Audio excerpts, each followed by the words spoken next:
వేడుక. ఈరోజు వేడుక జరుపుకుంటున్నటువంటి వారు మా కుమార్తె చిరంజీవి ఇందు ఇట్లు చంటిబాబు, శ్రీమతి రజనితో జరుపుకుంటూ ఉన్నారు.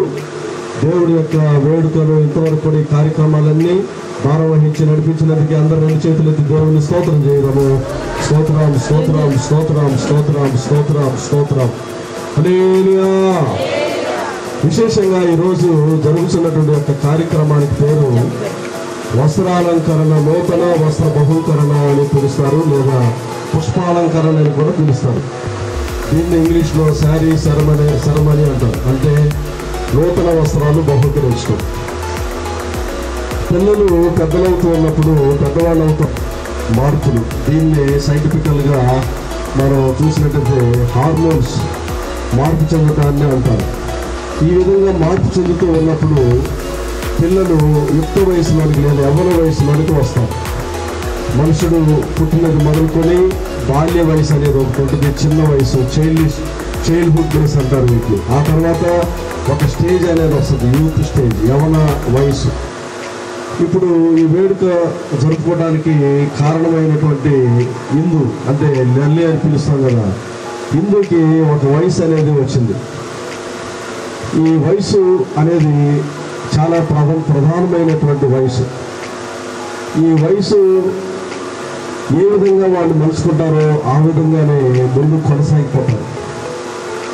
ఈ రోజుల్లో ఈ యొక్క అలంకరణ వేడుక అనేది అన్ని మతాల వారు, అన్ని రకాలైనటువంటి ప్రజలు జరుపుకుంటూ వేడుకగా జరుపుకుంటున్నటువంటి రోజుల్లో క్రైస్తవుల కుటుంబాల్లో కూడా ఈ వేడుక జరుపుకోవడం ఆరంభమైంది. ఇటువరకు రోజుల్లో ఇటువంటి కార్యక్రమాలు అనేవి ఈ విధంగా జరుపబడేవి కావు.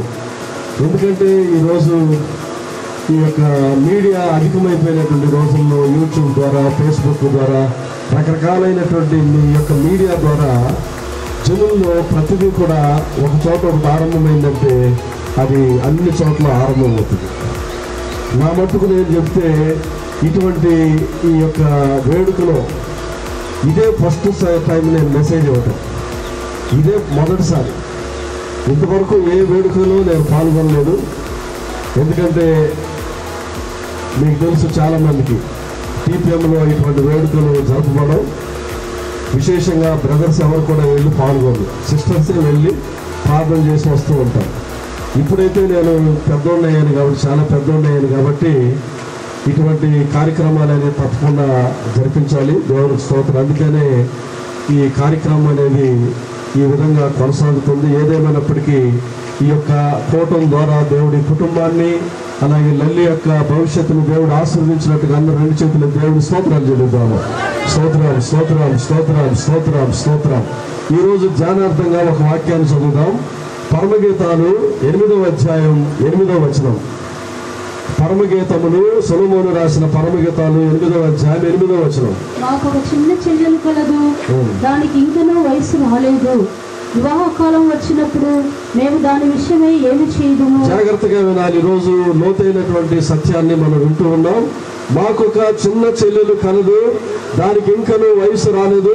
వివాహకాలం వచ్చినప్పుడు మేము దాని విషయమై ఏమి చేతుము అని ఇక్కడ సొలొమోను జ్ఞాని భక్తుడు ఈ షూలమతి గురించి వివరిస్తూ ఉన్నప్పుడు సమయంలో రాస్తున్నటువంటి ఒక పదాలు. మాకొక చిన్న చెల్లెలు కలదు, దానికి ఇంకనూ వయసు రాలేదు. అంటే ఒక యుక్త వయసు అనేది వివాహానికి ముందున్నటువంటి కాలాన్ని ఈ యొక్క యుక్త వయసు అని అంటారు. ఈ సమయంలోనే పుష్పాలంకరణని, వస్త్రాలంకరణని, ఈ విధంగా రకరకాల పేర్లతో ఈ యొక్క కార్యక్రమం అనేది పిలువబడుతూ ఉంది. పుష్పావతి కార్యక్రమం అనేది ఇలా రకరకాలుగా కొన్ని చోట్ల రకరకాల పదాలతో పిలుస్తూ ఉన్నారు. దానికి కారణం ఏంటంటే వివాహం వచ్చినప్పుడు మేము దాని విషయమై ఏమి చేతులు అని ఇక్కడ రాయబడింది. దేవుని బిడ్డలారా, వివాహ వయసుకి ముందు వచ్చేటువంటి ఈ యొక్క సమయాన్ని ఒక యవ్వన కాలము అని అంటారు. స్త్రీ ధర్మం చొప్పున స్త్రీలో కలిగేటువంటి మార్పు బైబిల్ ప్రకారం గమనించినట్లయితే అది గొప్ప ఆశీర్వాదానికి సూచనగా ఉంది. అది ఒక ఫలభరితమైనటువంటి జీవితానికి ఒక సాదృశ్యంగా ఉంది. యెహెజ్కేలు గ్రంథము 15వ అధ్యాయము, యెహెజ్కేలు గ్రంథము 15వ అధ్యాయము 9వ వచనం నుండి 15వ అధ్యాయము 9వ వచనం నుండి కొన్ని వచనాలు చదువుదాం. 16వ అధ్యాయము 9వ వచనం నుండి. నేను నీళ్లతో నిన్ను కడిగి నీ మీద ఉన్న రక్తమంతా తుడిచి నిన్ను నూనెతో అంటి విచిత్రమైన కుట్టు పని చేసిన వస్త్రము నీకు ధరింపజేసిదిని, సన్నమైన ఎర్రని చర్మముతో చేయబడిన పాదరక్షలు నీకు తొడిగించిదిని, సన్నపు అవసరాల బట్టలు నీకు వేయించిదిని, నీకు పట్టుబట్ట ధరింపజేసిదిని, మరియు ఆభరణముల చేత నిన్ను అలంకరించి నీ చేతులకు కడియములు పెట్టి నీ మెడకు గొలుసు తగిలించి నీ చెవులకును ముక్కులకు పోగులను నీ తలకు కిరీటములు పెట్టించితిని. ఈలాగు బంగారంతోనూ వెండితోనూ నేను నిన్ను అలంకరించి సన్నపు అవసరాలయు పట్టుయు విచిత్రమైన కుట్టు పని గల బట్టలను నీకు ధరింపజేసి గోధుమలను తేనెయు నూనెయు నీకు ఆహారముగా ఇయ్యగా నీవు మిక్కిలి సౌందర్యవతివై రాణి అగునంతగా అభివృద్ధి నొందుతివి. దేవుని బిడ్డలారా, ఇశ్రాయేలు దేవుడు ఇశ్రాయేలు ప్రజల గురించి ఒక కన్యకతో పోలుస్తూ ఈ యొక్క మాటలన్నీ కూడా రాస్తూ ఉన్నాడు. మరియు ఆభరణముల చేత నిన్ను అలంకరించి నీ చేతులకు కడియములు పెట్టి నీ మెడకు గొలుసు తగిలించి నీ చెవులకు ముక్కునకును పోగులు నీ తలకు కిరీటం పెట్టించితిని. ఇలాగూ బంగారంతోనూ వెండితోనూ నేను నిన్ను అలంకరించితిని.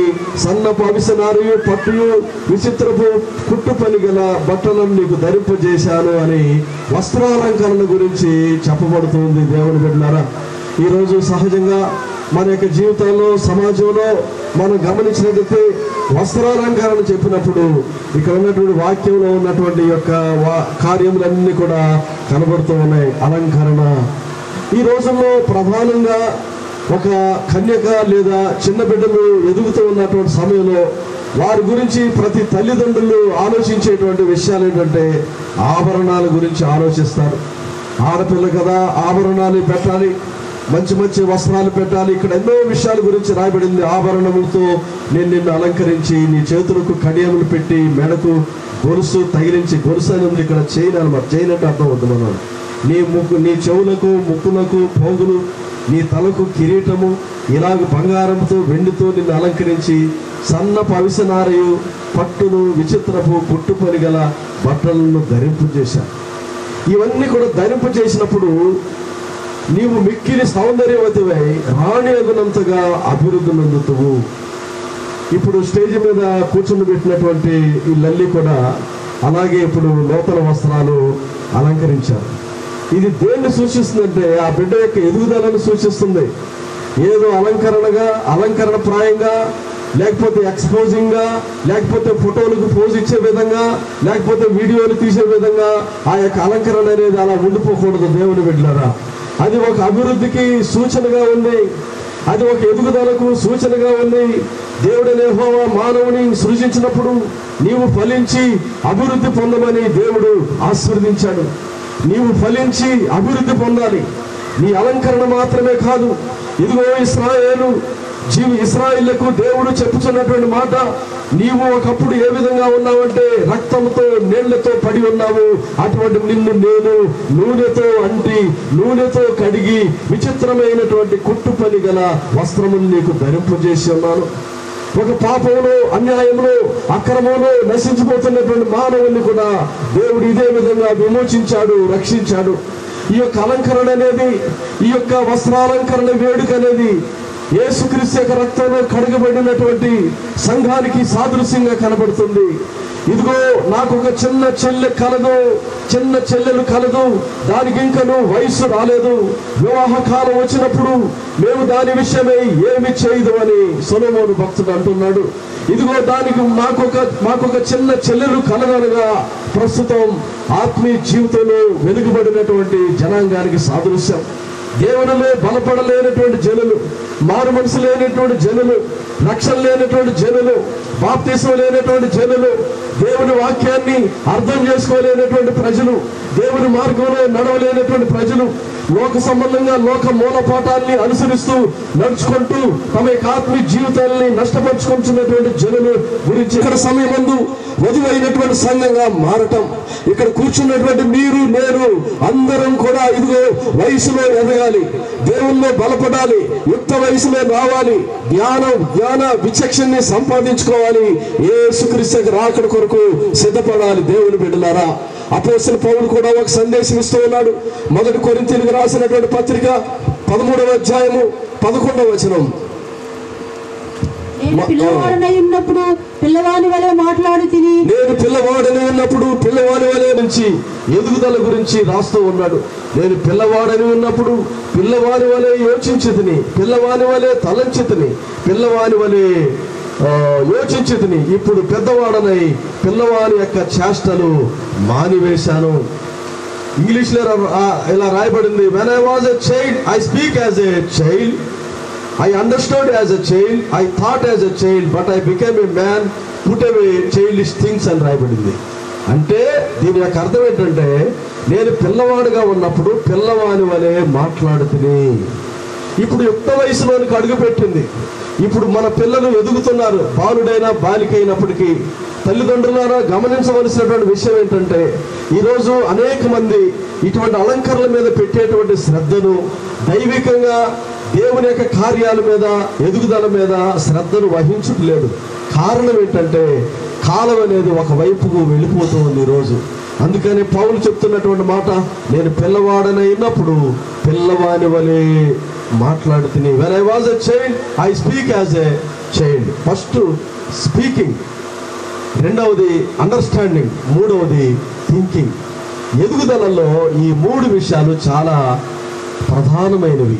స్పీకింగ్, మాటలు మారాలి. పిల్లలు పెరుగుతున్నప్పుడు, ఇప్పుడు ఈ పాప పెరుగుతూ ఉంది, యుక్త వయసు పెరుగుతుంది. చందుకు కూడా లుంగి వేశారు. అది కూడా కట్టుకుంటే బాగుండేది. ఏంటి మరొక సందర్భం మాతో ఉన్నందుకే స్తోత్రం. పాటలు మీరు ఆస్వాదించినందుకే స్తోత్రం. మీ దాసుల ద్వారా మీరు మాట్లాడినందుకే స్తోత్రంలో ప్రభువా. నిజముగా తండ్రి స్తోత్రం. భక్తుడు చెప్పుచున్నట్లుగా ప్రభువా, మాకు ఒక చిన్న చెల్లెలు కలదు, దానికి వివాహ సమయం వచ్చినప్పుడు దాని విషయమే మేమేమి చేతుమని మాట్లాడినట్లుగా ప్రభువా మీకు స్తోత్రం తండ్రి. ఇది నాలో ప్రభువా బిడ్డల విషయమే తండ్రి. ప్రతి తల్లిదండ్రులు కూడా ప్రభువా ఆలోచించి దేవునిలో పెంచినట్లుగా మీరు సహాయం చేయండి ప్రభువా. దేవునిలో ప్రభువా బిడ్డలు ఎదుగునట్లుగా మీరు సహాయం చేయండి తండ్రి. స్తోత్రం. విశేషంగా లేని బలపరచండి, మంచి జ్ఞానం దయచేయండి, కృపను అనుగ్రహించండి ప్రభు తండ్రి. మీ కృప చేత మమ్మల్ని అందరూ నడిపించినందుకే స్తోత్రానికి ప్రతి ఒక్కరికి కూడా మీరు సహాయం చేసి మీరు మహిమ పొందుకోండి. మమ్మల్ని అందరినీ పరిశుద్ధపరిచి మీ మహిమలో రాకడగను సిద్ధపరచమని మా ప్రభును ప్రియకుమారుడు యేసుక్రీస్తు నామమున అడుగుచున్నాము తండ్రి. ఆమేన్. స్తోత్రం స్తోత్రం. మన తండ్రి దేవుని ప్రేమ, కుమారుడైన క్రీస్తు కృప, పరిశుద్ధాత్మ సహవాసము చేరి వచ్చిన బిడ్డలకి, సకల పరిశుద్ధులకి, విశేషంగా చంటి వారికి వందనాలు. దీంతో ఈ కూటమి ముగించబడింది.